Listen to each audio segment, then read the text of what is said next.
Hello, high, আসসালামু আলাইকুম। কেমন আছেন সবাই? আবার চলে আসলাম নতুন একটা ভিডিও নিয়ে।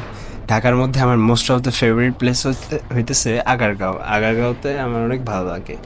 আবার চলে আসলাম আজকে আগারগাঁওতে। আর দেখতে পাচ্ছেন সকালবেলা, সকাল এখন 7টা বাজে। আগারগাঁও অনেক ফাঁকা, রোডটা অনেক ফাঁকা হয়ে আছে এখন।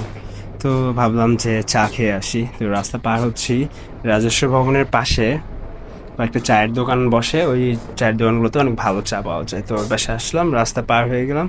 তো অনেক দোকান খোলেই নাই এখনো, কয়েকটা দোকান খুলছে।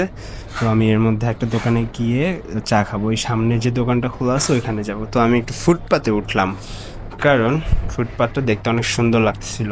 রাতে বৃষ্টি হয়েছিল, আর গাছের পাতাগুলো অনেক সবুজ পরিষ্কার হয়ে গেছে, বৃষ্টির পানিতে ধুয়ে গেছে। ওই যে কথায় আছে না, বৃষ্টির পানিতে সব পাপ ধুয়ে যায়, এমন একটা অবস্থা। তো মামার দোকানে চলে আসলাম চা খাইতে। তো মামাকে বললাম 2টা দুধ চা বানান। তো মামা চা বানাইতে ব্যস্ত, এর মাঝে আমি ভিডিও করে নিলাম। অনেক সুন্দর লাগতেছিল ওয়েদারটা। প্রতিদিনই এমন ওয়েদার আমি চাই, এমন ওয়েদারে আমার খুব ভালো লাগে। এমন ওয়েদারে ঘুরতে, চা খাইতে, গল্প করতে খুব ভালো লাগে।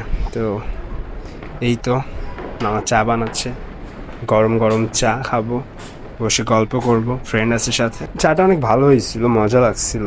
যাই হোক, আপনার আগারগাঁও এরিয়াটা কার কার ভালো লাগে কমেন্ট করে জানাবেন।